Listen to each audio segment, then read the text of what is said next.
फिर से श्वास।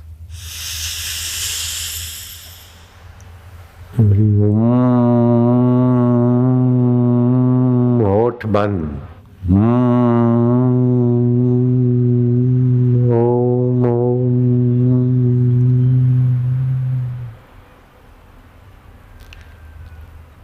ऐसा उच्चारण करोगे तो घर का वातावरण, माहौल जो चंचल है, मोह नगरी है, वाशी है, वाशी काशी बन जाएगा। हाँ, इतने साधक अगर करने लगे तो मोह नगरी, माया नगरी, वाशी काशी बना दूंगा थोड़े ही समय में। देखते जाओ।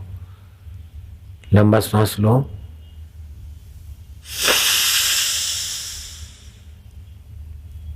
अभी बोलना नहीं। हाँ, मैं करता हूं, ऐसा करना है। कंठ में ओमकार का जप, जिससे ध्यान भजन में बरकत आ जाएगी।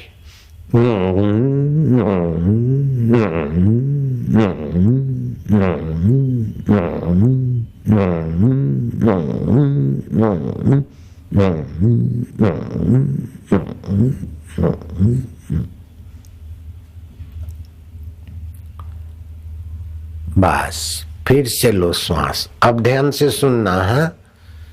जिनको सर्दी लगी हो, खांसी सर्दी हो, वो दाएं नाक से श्वास ले खूब और रोके 1-1.25 मिनट, फिर बाएं से छोड़ दे 4 बार। कैसी भी सर्दी होगी, खांसी होगी, आराम। सुबह दोपहर शाम करे, बस 1 दिन में कफ सर्दी खांसी गायब। और जिनको भी गर्मी की सीजन है, गर्मी लगे तो आंखें जलती हो, स्वभाव चिड़चिड़ा हो, तो बाएं नाक से श्वास लिया, लो लो लो लो और रोको 1 मिनट, 1.25 मिनट, जब तक रोक सकते 1.5 मिनट, फिर दाएं से छोड़ दो। कितना भी आंखें जलती हो, मासिक ज्यादा आता हो, मासिक पीड़ा से आता हो, तकलीफ ज्यादा होती हो, स्वभाव में गुस्सा हो, सब शांति। अभी कुछ लोग, मैं छुट्टी दूंगा ना, तो कुछ लोग को ये बुद्धि बढ़ेगी इससे। ये 5 पान के पत्ते और थोड़ा सा गुड़ रगड़ रगड़ के मावा बना दो, फिर उसमें थोड़ा धूप में सूखेगा, फिर गोलियां बना के रख दो। 1-2 गोली सुबह, 1-2 गोली शाम को बच्चे को दो। आए रविवार से मंगलवार तक ये गोलियां 2-2 देते जाओ, बुधवार तक। इतना बुद्धिमान होगा कि तुम बोलोगे आहा वाह प्रभु, वाह वाह गुरु वाह। और दूसरा तरीका है, कितना भी कोई बुद्धि कमजोर है तो 20 मिलीग्राम तुलसी का रस ले लो, 10 ग्राम च्यवनप्राश मिला दो। बाजार का च्यवनप्राश तो आजकल तेल में सेकते और पैसा कमाते, एडवर्टाइज में बहुत दिखाते, लेकिन अंदर होता है पोलम फूल। असली च्यवनप्राश मैं खाया तो मेरे बाल काले होने लगे इधर से इधर से। वो च्यवनप्राश लेके 20 ग्राम तुलसी का रस, 10 ग्राम च्यवनप्राश, थोड़ा पानी डाल के घोल बना लो। भगवान का नाम, अथवा अपने पास गुरु मंत्र है, सरस्वती मंत्र वाले बच्चे सरस्वती मंत्र पढ़ के थोड़ी देर पानी में देखे। तुलसी, आंवला अथवा तो अंगूर का रस भी मिला सकते, च्यवनप्राश नहीं है तो। हाँ, कोई भी फल का रस थोड़ा सा मिला दिया और फिर गुरु मंत्र पढ़ के वो पिलाओ 40 दिन। ऐसा बुद्धिमान होता है कि देखते ही रह जाओगे। लो, आप स्नान करने वाला उपटन बताता हूं, फिर मंत्र दूंगा हार्ट अटैक को दूर रखने वाला। 7 चीजों का मिश्रण करके संभाग से उपटन बनता है। वो पाप नाशक, पुण्यदायी और स्वास्थ्यवर्धक उपटन बनता है। गेहूं का आटा तो खाते ना, वही गेहूं का आटा, चावल, जौ, मूंग, चना, उड़द और तिल। गेहूं, चावल, जौ, मूंग, चना, उड़द और तिल सब संभाग कर लो, आधा किलो, 1 किलो, 2 किलो, जैसा भी चाहिए, और उसको पिसा दो। फिर स्नान करने के पहले आप क्या करो, थोड़ा सा कटोरी में उसका घोल बना लो, रबड़ी, जरा सा सिर पे लगा दो। आहा, ओम नमः शिवाय, पाप नाशक स्नान हो जाएगा। गंगे यमुने हर, जरा त्रिपुंड लगा दो, आए बम बोले, जरा कंठ पे लगा दो, फिर दोनों हाथों को रगड़ मार दो, नारायण मेरी भुजाओं पर भगवान की सत्ता है। फिर नाभि पे लगा दो। स्नान नहीं होगा, भक्ति हो जाएगा और शक्ति स्फूर्ति उसी दिन आएगा। अगर फायदा नहीं हो तो पैसा वापस। जितना का भी उपटन बनाए मैं पैसा देता हूं। जितना भी गेहूं चावल में तुमने खर्चा किया उसका 10 गुना मैं देता हूं। चलो, अगर फायदा नहीं होता है तो ईमानदारी से करोगे तो फायदा होगा, और झूठ मूठ में लिखोगे तो मैं बेचने वाला भी नहीं हूं। ऐसा भी है। ये पाप नाशक स्वास्थ्य वर्धक उपटन स्नान है। अब मैं तुमको वो मंत्र देता हूं जिससे हार्ट अटैक दूर रहे, हाई बीपी दूर रहे, लो बीपी दूर रहे। जो लोग गुरु गीता का पाठ करते, गुरु दीक्षा लिए हैं, उनको ये मंत्र फलेगा। निगुर आदमी को नहीं फलता है। जिसके पास सिम कार्ड है उसी का मोबाइल काम करेगा, ऐसे नहीं करता है। गुरु दीक्षा वालों को ही फलता है ये मंत्र। बाएं कान में उंगली डालो और दाएं कान से ये हार्ट अटैक को दूर रखे, हाई बीपी को दूर रखे, लो बीपी को दूर रखे, और शनि देवता को 100 माला करके राजी करके विदा कर दिया। ऐसा मंत्र है। मंत्र बड़ा सरल है, एक शब्द ही है। बजे 12:30 बंद करना पड़ेगा, 1 बजे नमाजी आएंगे। मैं बोला ठीक है। बोले बाबा ये पाकिस्तान में, मुझे पता है। चुप हो गए समिति वाले। अब मैंने वहीं काजी अब्दुल्ला दरगाह में 1:45 बजे तक मैदान में सत्संग किया। नमाज वाले हरिओम हरिओम करे कि नमाज पढ़े, मन में उनकी मर्जी की बात है। हमारे समिति वालों ने तो मैदान का किराया दिया है, तो हम काहे को लब्बू डब्बू होके भाग के आ जाए। 1:45 बजे तक किया सत्संग, काहे को डरपोक रहना। हरिओम हरिओम, ओम ओम ओम ओम। शक्ति, शरीर स्वस्थ रहे ऐसा खुराक खाना, एकादशी का उपवास करना, थोड़ा ब्रह्मचर्य का पुस्तक पढ़ना, बार बार क्या पति पत्नी का संयोग करके कमर तोड़ कार्यक्रम करना, साथ में सोकर क्या दब्बू बनना, अलग अलग सोना। नारायण की माँ को कसम डाल के माँ यहाँ पूछो, 44 साल हो गए, क्या 44 घंटे भी साथ में रही क्या वो मेरे को प्रेम नहीं करती? अरे अभी भी अर्घ्य दे के खाना खाती, इतना प्रेम करती। अब मैं क्या उसको प्रेम नहीं करता हूँ? कथा में उसकी बात करता हूँ। तो प्रेम करने का मतलब शरीर को चिपक चिपक के सत्यानाश करना, जल्दी बुढ़े बन जाना, इसको प्रेम बोलते हैं। छी, ये प्रेम नहीं है, ये तो एक दूसरे को धोखा देना है। Beauty see not to touch, हो दूरी से बात। और फिर ज्यादा कोई कामी हो पति या पत्नी तो अपना गंदा मुंह के बोले क्या भरा है, देखो क्या शरीर में रखा है, नाक उठा के दिखाओगे, ले क्या है, चमड़ा हटा के उठा। मन से पति में पत्नी आ सकते हैं, बोले मेरे मन, अपने मन से मेरे शरीर का चमड़ा हटा के देख तो क्या रखा है। जिसको जिसके प्रति हो एक दूसरे को समझाओ, शरीर में आसक्ति मत करो। फिर भी ऐसा शरीर प्यारा लगता है तो आत्मा तुम्हारा भी, उसको प्यार करना। इस हाड़ मास को क्या प्यार करना, इस हाड़ मास में क्या सेक्सी बनकर। वो तो बकरा कुत्ता बिल्ला भी जानते, ऐसा करा तो क्या बहादुरी। अब तो गुरु के शिष्य है, संयम से रहेंगे। हाँ तो कमर का दर्द काय को होता है? फिर यहाँ कमर का दर्द की बीमारी ज्यादा है, तो ज्यादा काला मुंह किया इसलिए कमर कमजोर होती है। काय कोई सा काला मुंह करना, बार बार जल्दी जल्दी, संयम से रहो। अब जो हो गया सो हो गया, लेकिन अभी बचना है। किसी को सपन दोष होता है, किसी को हस्त मैथुन की आदत है, किसी को पानी पड़ने की तकलीफ है। अब क्या करना? अरे डरो काय को, बापू के साधक है।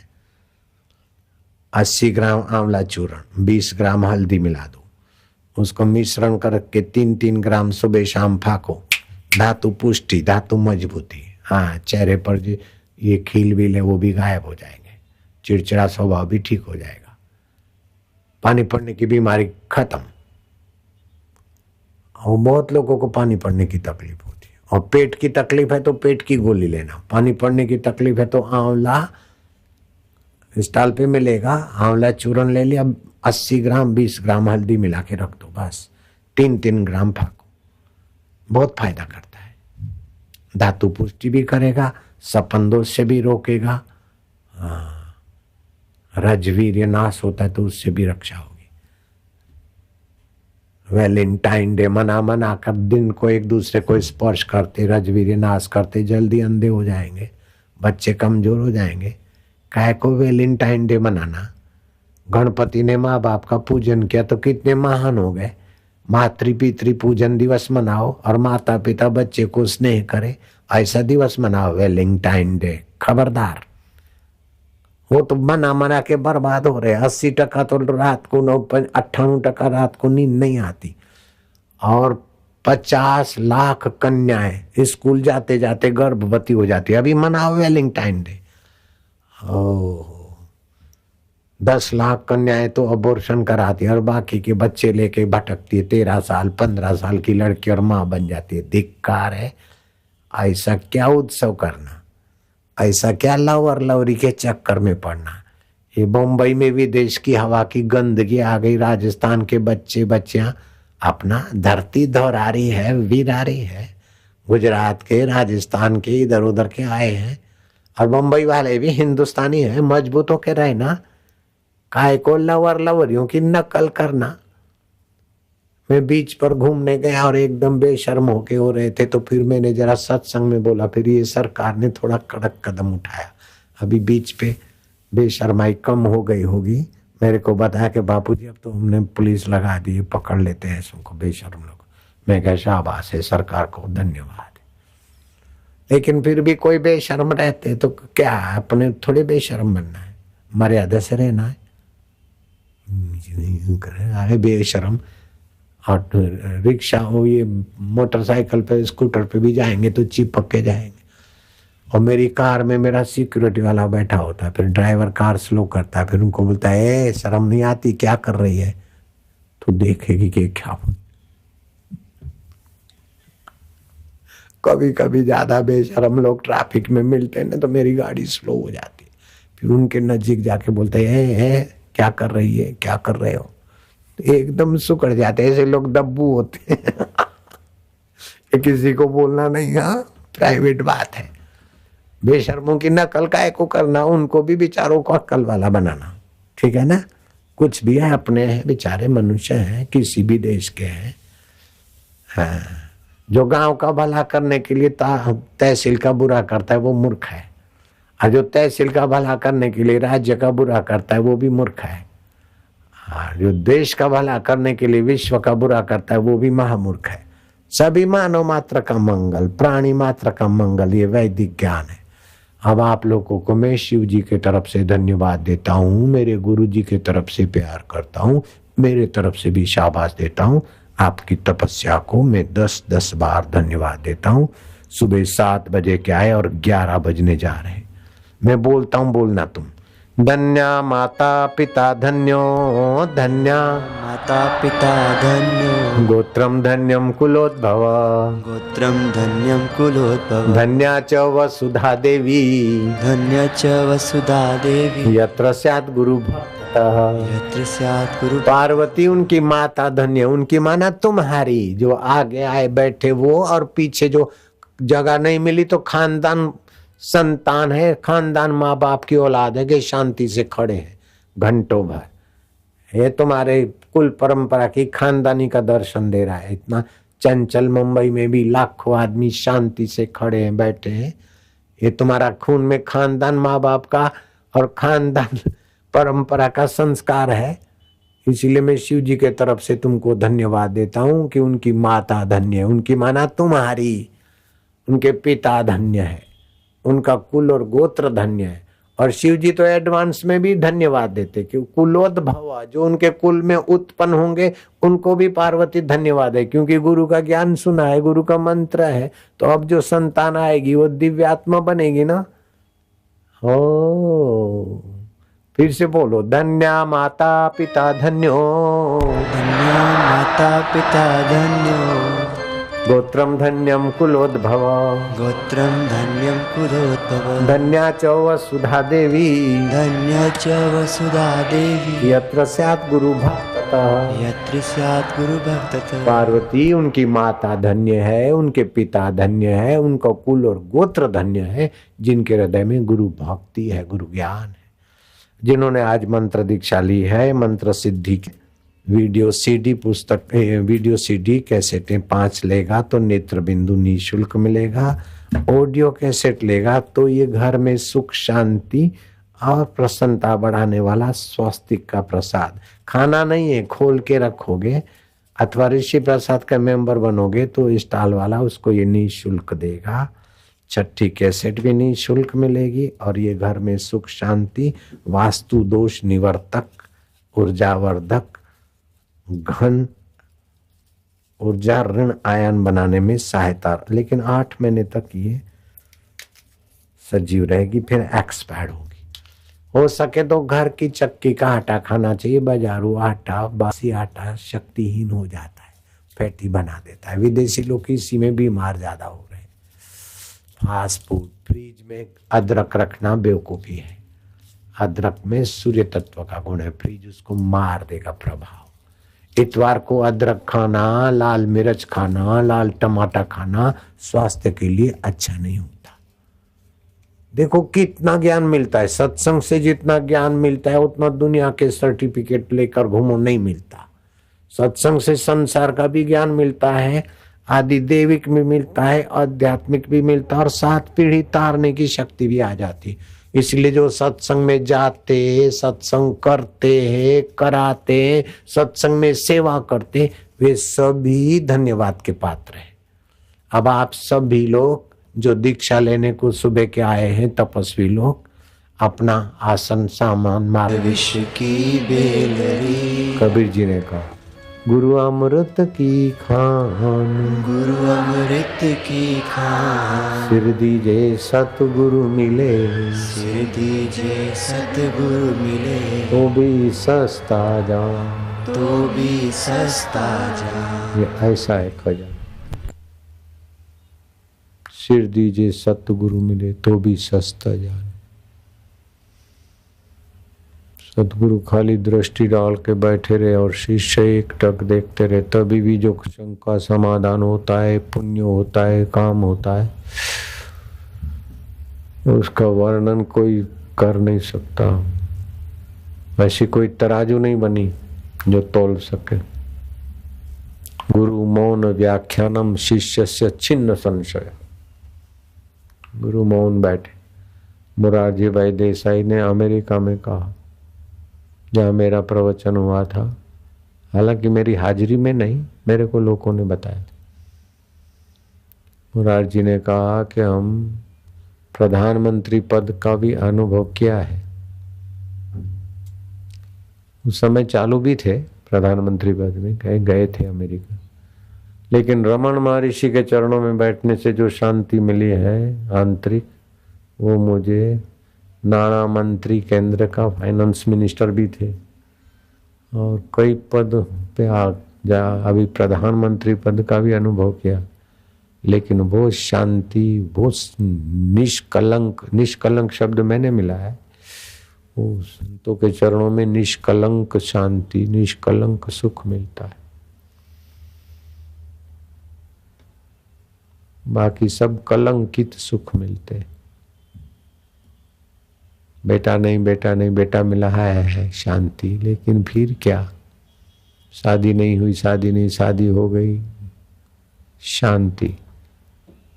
अब शांति फिर उसमें और कुछ होगा। बेटे को बेटा हो, अब उसको सर्दी लग गई है, दादी माँ चिंता करो। अब ये सब सकलंक शांति, सकलंक सुख है और अंत में छोड़ के मरने वाला है। और बेवकूफ लोग रोते हैं कि हमारा तो जीवन साथी चली गई, मैं अकेला, मेरा जीवन साथा चला गया। अरे मूर्ख, सच्चा जीवन साथी तो नींद में भी रहता है और रोज बाहर के जीवन साथी छूट जाते। फिर भी जो जीवन साथी मरने के बाद साथ नहीं छोड़ता, उसका तो तू अनादर करता है, पढ़ा लिखा बेवकूफ। और मरने वाले शरीरों के पीछे रो रहा है कि मेरी जीवन साथी चली गई, मेरा जीवन साथा चला गया, मैं अकेला हूँ, अकेला महसूस करता हूँ। अरे वैशाखी नंदन, वैशाखी नंदन गधे को बोलते हैं। वैशाखी नंदन रोज रात को सोता है तब कौन होता है जीवन साथी? वही परमात्मा होता है। और वो मरने के बाद भी रहेगा। फिर जीवन साथी करके क्यों दुख बनाता है? तेरा जीवन साथी सच्चा तो तेरे को कभी छोड़ नहीं सकता, और बाहर के जीवन साथी का सहयोग सदा रह नहीं सकता। जब तक मिले तब तक ठीक है, एक दूसरे के काम आओ, बाकी तो अकेले आए हो, अकेले जाना है, और रोज अकेले में ही जाते हो नींद में। फिर काय को मर रहे? जीवन साथी चली गई, वो तू दुखी हो रहा है, उसकी आत्मा भटका रहा है बेचारी की। तू दुखी हो रही और पति की आत्मा को भटका रही है। मेरा बेटा चला गया, चला जाए तो जाने वाले ही होते हैं, इधर तो रहने वाला कौन आया आज तक? भगवान भी आए तो उनको भी ये कानून स्वीकार करना पड़ा, इधर जो आया जाएगा। यहाँ जो मिले चीज वो बिछड़ेगी। ज्ञान का आश्रय नहीं, इसलिए वैशाखी नंदन दुखी हो जाते, रोते रहते, बिलखते रहते। गाड़ी है, मकान है, फिर भी घर खाने को आता है, खाएगा नहीं तो बेवकूफों को ही खाएगा घर। अज्ञान है ना आवृतम ज्ञानम, अज्ञान से उनका ज्ञान ढका हुआ है आत्मा में। तेन मोहंती जनतवा, मोह में पड़कर दुख बनाते, पीड़ा बनाते, शोषण करते और शोषित होते। लेकिन आत्मज्ञानी गुरु खुद पोषित होते और दूसरा का पोषण करते।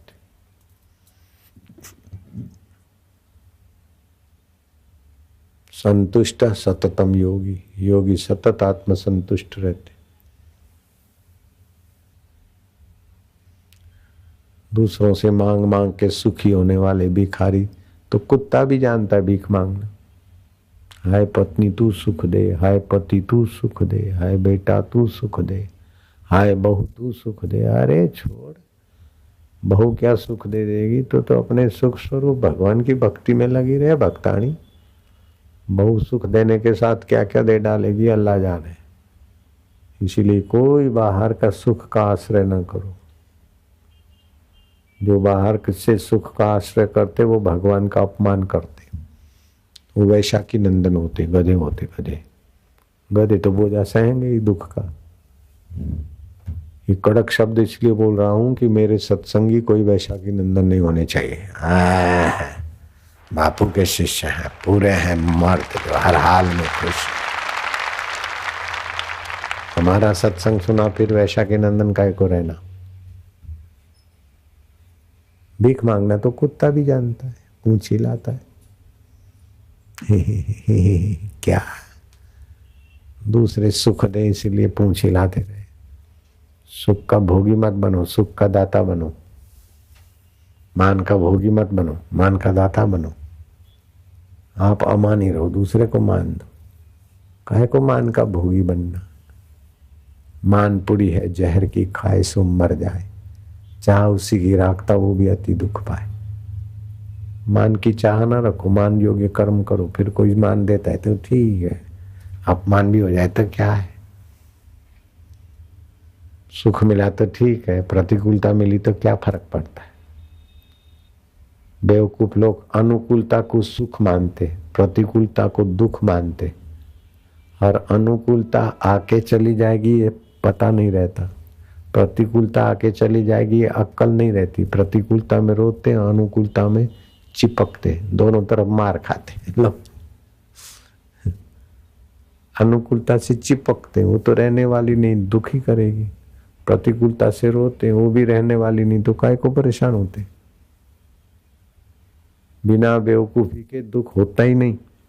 जहां जहां दुख है वहां बेवकूफी मूल में है। जहां जहां भय है, दुख है, पीड़ा है, फरियाद है, परेशानी है, वहां गुरु के ज्ञान से विपरीत कल्पना है, इसीलिए दुखी हो रहे। निगुरे लोग गुरु तो किया है लेकिन गुरु का ज्ञान अभी हृदय में लिया नहीं, तो वो निकुराई है। मैं जरा काम करूंगा, अपना भविष्य बनाऊं। अरे मूर्ख, मरने वाले शरीर का भविष्य बनाए। अरे सबका भविष्य बनाने वाली कुंजियां तो गुरु के द्वार पर है। तो अपना काम करो, अपना ये करो, अपना ये करूं, पुराना पगे उभो रहूं।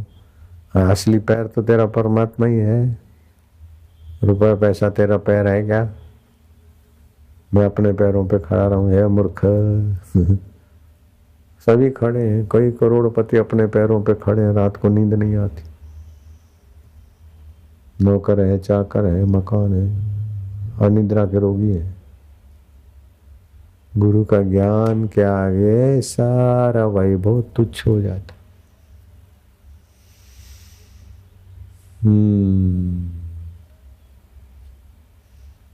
अर्जुन को भगवान कृष्ण दिख रहे थे लेकिन गुरु ज्ञान नहीं था, तो अर्जुन रो रहे थे। और जब श्रद्धा किया और फिर कृष्ण ने वचन दिया और फिर गुरु ज्ञान समझकर स्वीकार किया तो अर्जुन का दुख मिटा। नहीं तो अर्जुन जैसा आदमी भी दुखी।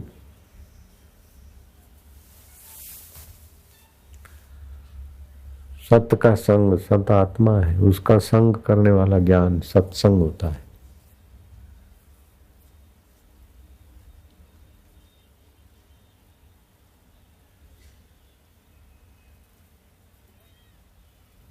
सत्य होकर असत्य से आकर्षित हो रहे हैं, ये अज्ञान है। अमर होकर मरने वाली चीजों से सुख लेने में लगे हैं, ये मूढ़ता है। नित्य होकर अनित्य परिस्थितियों से घबरा रहे, यही अज्ञानता है। अरे मौत भी तुमको दुखी नहीं कर सकती, ऐसे तुम मरा था, मैं अकेला हूं, मेरा ये चला गया, मेरा वो चला गया। अरे सब चला जाए, शरीर भी चला जाए, फिर भी तुम्हारा आत्मा परमात्मा कोई छीन सकता है क्या? समझो शरीर भी मर गया, तभी भी परमात्मा तुम्हारा साथ छोड़ सकता है क्या? तुम तो रहोगे, मरने के बाद तुम रहोगे ना, तो तुम तो इतने अमर हो, फिर काहे को अपने को मूर्ख के लाइन में लगाना। अब मेरा कोई नहीं, मेरा बेटा चला गया, मेरा पति चला गया। अरे सारे चले जाए, शरीर भी चला जाए, फिर भी तुम्हारा घाटा नहीं पड़ता। तुम ऐसी अमर आत्मा की अपनी समझ बढ़ा दो ना।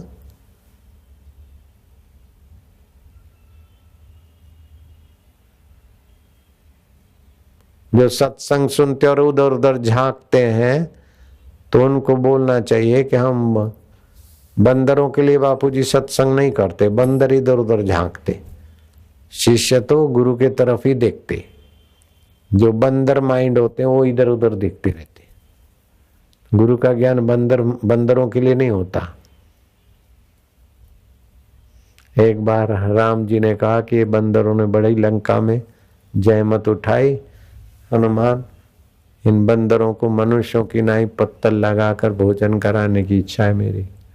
हनुमान ने कहा ठाकुर जी रहने दो, ये मेरी कंपनी के हैं, मैं तो जानता हूं ये पत्तल पे बैठकर कब तक शांति से भोजन करेंगे। राम जी ने कहा देखो हनुमान, मेरे मन में भाव जगा है। हनुमान जी ने कहा जो आज्ञा। अब स्वामी क्या भाव को कैसे टाले। सभी बंदर सावधान, जो उधर झांक रहे वो बंदर भी सावधान। सारे बंदर सावधान हो गए। अमावस्या की दूसरी तिथि को, क्योंकि अमावस्या को अन्नदान कोई देता है तो 15 दिन का पुण्य वो ले लेता है, तो अमावस्या और पूनम को जो भंडारा खाते साधुओं का पुण्य नाश हो जाता है। खड़िया पलटन में गिने जाते हैं सावधान। हनुमान जी कहते हैं कि अमावस्या और पूर्णिमा छोड़कर 2 दिन आगे की या 2 दिन पीछे की, आगे की तिथि में हाजमा कमजोर होता है, लेकिन पूनम और अमावस्या के बाद की तिथियों में हाजमा तेज होता है। देखो सत्संग में कैसा ज्ञान मिल रहा है। ये हनुमान जी के श्रीमुख में हमने अपना ज्ञान का उपयोग किया। तो या तो पूनम के 2 दिन बाद या तो अमावस्या के 2 दिन बाद श्री राम जी की आज्ञा से, राम जी की प्रसन्नता के लिए सभी को प्रसन्नता भरा नौता दिया जा रहा है। बंदर समाज जय जय सिया राम। सबको मनुष्यों की नाई पत्तल पर बैठकर भरपेट भोजन मिलेगा। हिको हिको, बंदर तो खुश हुए, नाचे आए। कल्पना करो, वो तिथि हो गई, हनुमान जी ने भी, बंदर तो आए, कोई इधर बैठे कोई इधर बैठे, सारा गोल मटोल हो गया सब। हनुमान जी ने आदेश दिया कि सब लाइन करके बैठो। वो कूदे उधर लाइन करे, वो कूदे उधर। हनुमान जी तो लाइन लगवाए, लेकिन वो कैसे लाइन करे, बंदर बेचारे। हनुमान कंपनी हो तो भाई कैसे लाइन में बैठे। हनुमान जी तो हनुमान जी थे, राम जी के स्मरण से तो बुद्धि विलक्षण थी हनुमान जी की। हनुमान जी ने अपने दाहिने पैर से सीधी लकीर करी। हम बोले सभी जहां मैं पट्टा खींचता हूं वहां बैठ जाओ। लकीर पे बैठ गए। फिर दूसरा खींचा, बोले आमने सामने बैठ जाओ। बैठ गए, बैठे।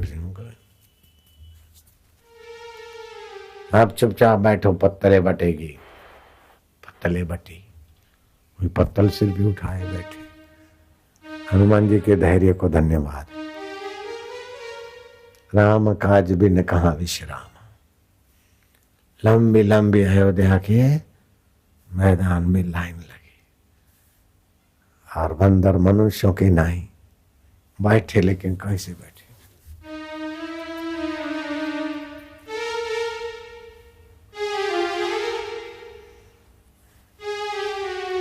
हनुमान जी ने देखा कि परेड लिए बिना काम नहीं चलेगा।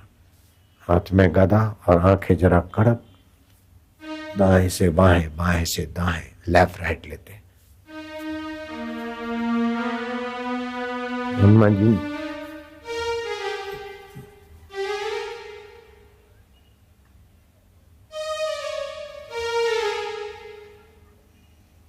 पत्तले बिछी और पत्तलों में हलवा था, मालपुए थे, खीरानी थी, लेकिन बंदरों का प्रिय भोजन है आम, और उसको बंदर अच्छी तरह से पहचानते।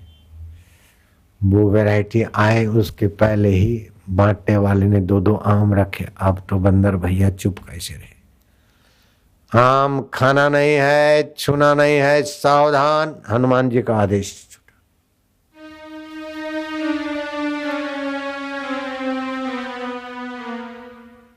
अब देखा हाथ तो यूं है, हनुमान जी की नजर तो ऊपर ही है। हनुमान जी यूं खिसक गए। एक बंदर ने अपने पैरों से आम पकड़ा और जोर से दबाया ताकि मुंह में आ जाए फेंकने को। और पक्का आम था, आम का छिलटा तो वहां रहा और गुटली धड़ा सामने वाले बंदर के नाक पे लगी। सब अपना अपना मुंह में बंदर है आम, और हाथ में आम लेके पेड़ों पे जाके बैठ गए। ऊंचे सिंहासन पर राम जी गालों में मुस्कुरा रहे। हनुमान जी नतमस्तक, प्रभु जी मेरी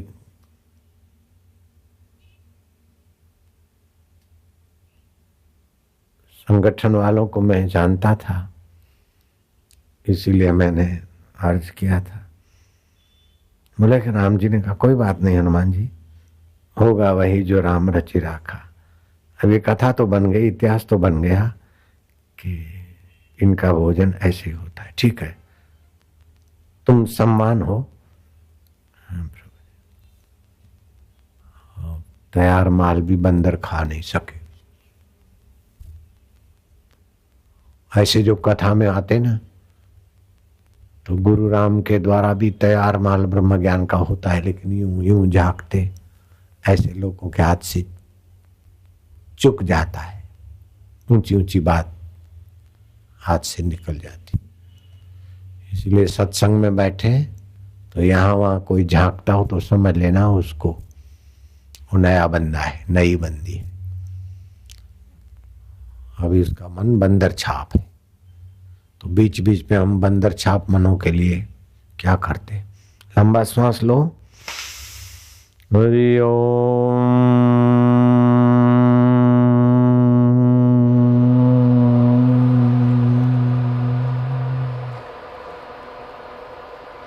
कितना भी बंदर छाप मन हो शांत होता है। कितना भी चंचल मन हो, दिया जलाओ, प्राणायाम करो, ऐसे जप करो। ध्यान मूलम गुरु मूर्ति, पूजा मूलम गुरु पदम, मंत्र मूलम गुरु वाक्यम, मोक्ष मूलम गुरु कृपा। आसक्ति का अभ्यास, पराधीन होने का अभ्यास पुराना है। नाक से सुखी होना, जीभ से सुखी होना, काम इंद्री से सुखी होना, यह अभ्यास पुराना है कई जन्मों का। इसलिए अब उसके विपरीत अभ्यास करना पड़ता है। बाकी तो आत्मा तो पहले भी था, अभी भी है, लेकिन ये पशु की नाई कई जन्मों में भटके हैं। इसलिए उस अभ्यास को मिटाने के लिए शांत आत्मा का सुख का स्वाद आए, ताकि खाएं स्वाद का गुलाम बन करना। पति पत्नी संयोग हो संतान के लिए, विकारों का गुलाम बन करने। सूंघ है लेकिन स्वास्थ्य प्रसन्नता के लिए, परफ्यूम से परेशानी बढ़ाने के लिए ना सूंघे। यह अभ्यास सही अभ्यास होता है तो सही तत्व परमात्मा इति प्रकाशते, परमात्मा का प्रकाश हो जाता है। सत्य का, चेतनता का, ज्ञान का, सामर्थ्य का, आनंद का। परमात्मा दूर भी नहीं है, पराया भी नहीं है और साथ छोड़ने वाला भी नहीं।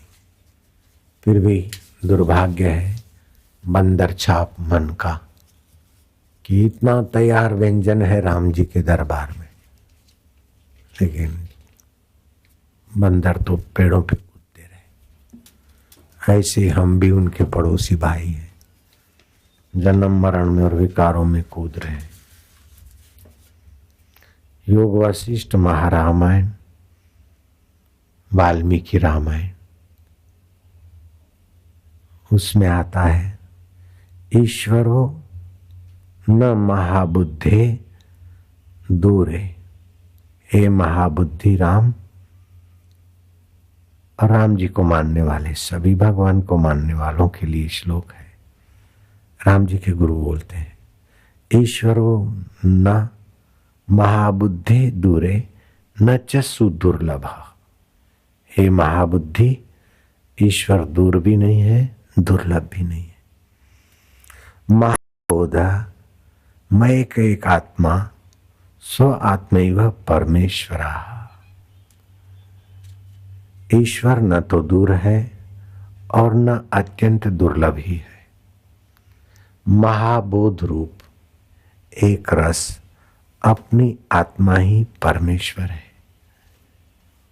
ईश्वर उसे ही समझो जो सबका नियंत्रण करने में स्वतंत्र हो। इस प्रकार से स्वतंत्र सबके प्रति सभी प्रकार से अपना आत्मा ही है। नेत्र मन के अधीन है, मन सो गया तो नेत्र नहीं देख सकते। कान मन के अधीन है, मन सो गया तो सुनाई नहीं पड़ता। जीभ मन के अधीन है, और बुद्धि निर्णय करेगी तब मन सोचेगा इधर आने को, तो नेत्र, श्रोत्र, कान, हाथ, पैर काम करेंगे। और बुद्धि उस परमात्मा की प्रकाश के अधीन है, परमात्मा की चेतना के अधीन है। बुद्धि परमात्मा सत्ता लेकर निर्णय करती है अपनी वासना के अनुगामी होकर, मन के आकर्षण के अनुगामी होकर, इंद्रियों के खिंचाव के अनुगामी। तो वो बुद्धि दुर्बुद्धि होकर दुर्गतियों में ले जाती है। कहाँ तो राजा नृग और कहाँ किरकिट बना। बुद्धिमान तो था, लेकिन मन और इंद्रियों के अधीन बुद्धि ने निर्णय किए। मरने के बाद दुर्गति हो गई। अजनाब खंड जिसका नाम, राज ऐसा चलाया भरत ने कि भारत नाम पड़ा। लेकिन हिरण को देखकर मजा लेने वाले भरत ने मरते समय कहाँ गया मेरा हिरण, अरे मेरे हिरण को कहीं बघेड़ा तो नहीं ले गया,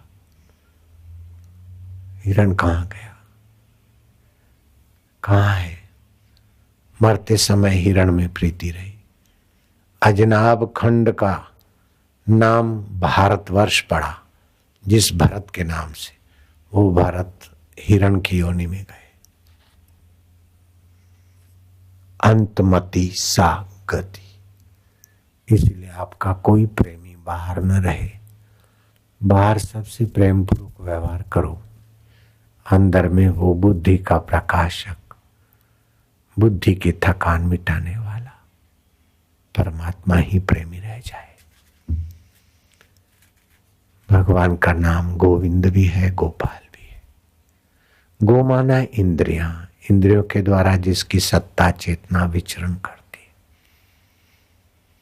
और इंद्रियां थक कर मन में आती है, मन थक कर बुद्धि में जाता है, और बुद्धि थक कर जहां पोषित होती रात भर, तो उसी परमेश्वर का नाम गोपाल पड़ता है।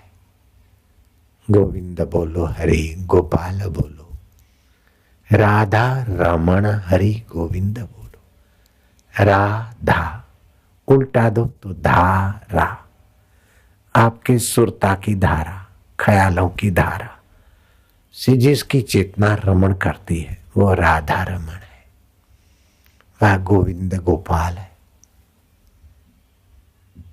वो तुम्हारा साथ कभी नहीं छोड़ता है। बाकी के साथी सदा नहीं रह सकते। ज्ञान दो प्रकार का होता है, एक होता है क्रियाजन्य ज्ञान।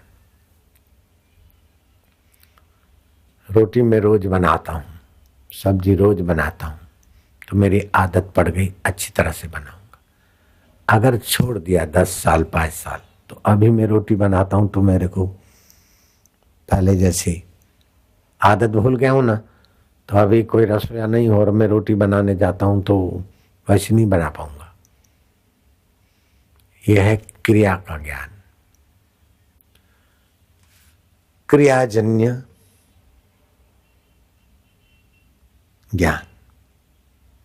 करते हैं ड्राइविंग, जहाज चलाने का अभ्यास है, लेकिन वो पायलट जहाज चलाना छोड़ दे कुछ वर्ष तो उसको तकलीफ पड़ती है। नेतागिरी का अभ्यास है, नेतागिरी छोड़ दे, फिर आए मैदान में तो थोड़ा, ये अभ्यास जन्य ज्ञान है। अभ्यास छोड़ दो तो ज्ञान भूल जाते। बुरा मत मानना माइया, स्कूल में गई थी और तुम कई माइया ग्रेजुएट हुई होगी। बच्चियां जो ग्रेजुएट हैं वे हाथ ऊपर करो। तुमको कसम है तुम्हारे बालों की, तुम्हारे गहनों की। अभी तुमको मैं 7वीं का पेपर दूं तो क्या तुम पास हो जाओगी? बिल्कुल झूठी बात है, नहीं हो सकती। अभ्यास था, उस समय का पेपर मैं पास हो गई, अब फिर से वो दो 7वीं का पेपर, आप ना पास हो जाओगी। भाई लोग तुम्हारा हाल भी वही है, बुरा नहीं मानना। 10वीं पढ़े हुए हो, मैं 7वीं का 8वीं का पेपर दूं, आप ना पास हो जाओगे। क्या ख्याल है? लेकिन ज्ञानजन्य बात सदा टिकती है, अभ्यासजन्य बात अभ्यास के अधीन रहती है। ये फर्क समझ गए? तो जगत का कर्म से जो अभ्यास हुआ है वो अभ्यासजन्य, अभ्यास छूटा तो छूट गया। दूसरा ज्ञानजन्य, तुमने शादी की, मैंने शादी की, अब मैं रटूं चाहे ना रटूं, लेकिन ज्ञान हो गया कि मेरी फलानी के साथ शादी होगी। तुम कभी माला घुमाती हो कि मैं फलाने की पत्नी, फलाने की पत्नी। अभ्यास करना पड़ता है क्या? नहीं करना पड़ता। चाहे कथा में बैठी हो, चाहे रोती हो, चाहे मंदिर में हो, चाहे हंसती हो, पत्नी अपने पति की। तुम्हारा नाम शांता, कांता, मोहिनी, माधुरी जो भी हो, ये अभ्यासजन्य नहीं, ज्ञानजन्य है। ए शांता, लाखों आदमी में जो शांता होगी, हाय मैं शांता हूं। ए कमला, तो जो भी कमलाएं होगी, हे मोहिनी, हे गोविंद, हे राम जी, तुरंत अभ्यास से ज्ञान हो गया, मेरा नाम गोविंद है। ऐसे मैं ब्राह्मण हूँ, क्षत्रिय हूँ, यूपी का हूँ, इसमें अभ्यास नहीं करना पड़ता है। यूपी वाले हाथ ऊपर करो। अब मैं यूपी का हूं कि नहीं पूछने जाओगे क्या? महाराष्ट्र में जिसने भी आग फैलाई या हवा दी, उनको भगवान स्वत बुद्धि दे, दोबारा ये गलती ना करे। यूपी वाले, बिहार वाले, महाराष्ट्र से भागो, ये बिल्कुल वाहियात बातें। महाराष्ट्र किसी व्यक्ति का नहीं, किसी जाति का नहीं। यूपी किसी व्यक्ति की नहीं, किसी जाति की नहीं, किसी पार्टी की नहीं। देश किसी पार्टी का नहीं है, किसी जाति का नहीं। ऐसे पृथ्वी भी किसी पार्टी की नहीं है, किसी जाति की नहीं है। मनुष्य मनुष्य को भिड़ाना, लड़ाना और अपना उल्लू सीधा करने में, मानवता के साथ विद्रोह करने का दोबारा गलती ना करे। भगवान उनको सद्बुद्धि दे। नारायण हरि। मनुष्य मनुष्य को भिड़ाना, और कोई नेता भिड़ाए तो महाराष्ट्र वाले भिड़ना नहीं, यूपी वाले भिड़ना नहीं, बिहार वाले भिड़ना नहीं। नेता अपना उल्लू सीधा करने के लिए तुमको उल्लू बनाए तो तुम उल्लू बनना मत। नारायण नारायण नारायण।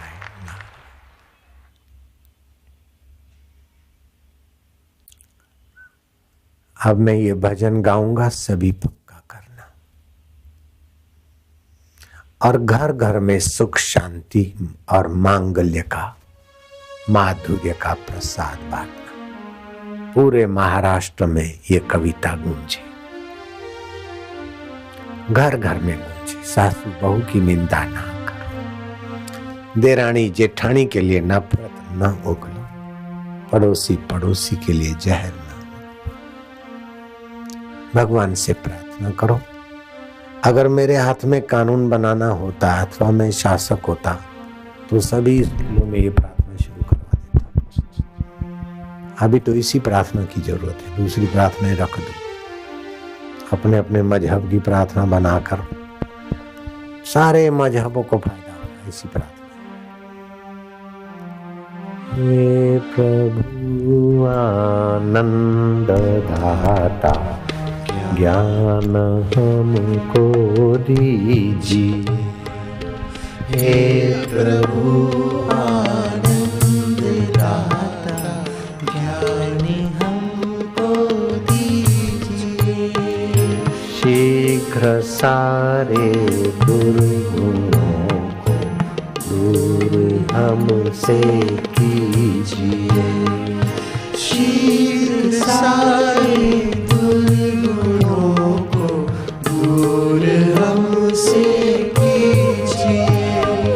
लीजिए हमको शरण में, हम सदाचारी बने। लीजिए हमको शरण में, हम सदाचारी बने। ब्रह्मचारी धर्म रक्षक, वीर व्रतधारी बने। ब्रह्मचारी धर्म रक्षक, वीर व्रतधारी बने। हे प्रभु आनंद गोविंद आनंद स्वरूप है, ताली नहीं बजाना।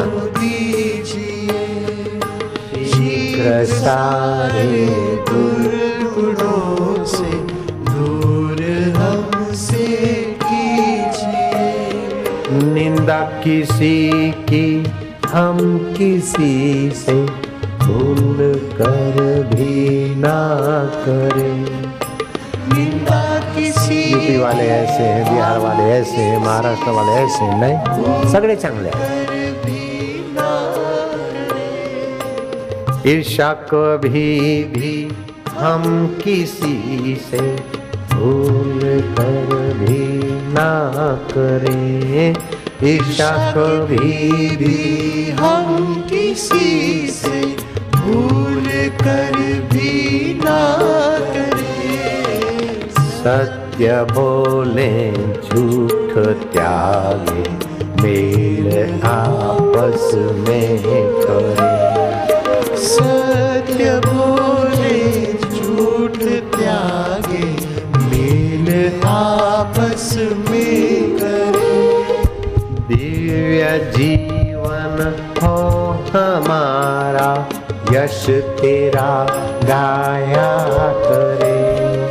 दिव्य जीवन हो हमारा, यश तेरा गाया करे। हे प्रभु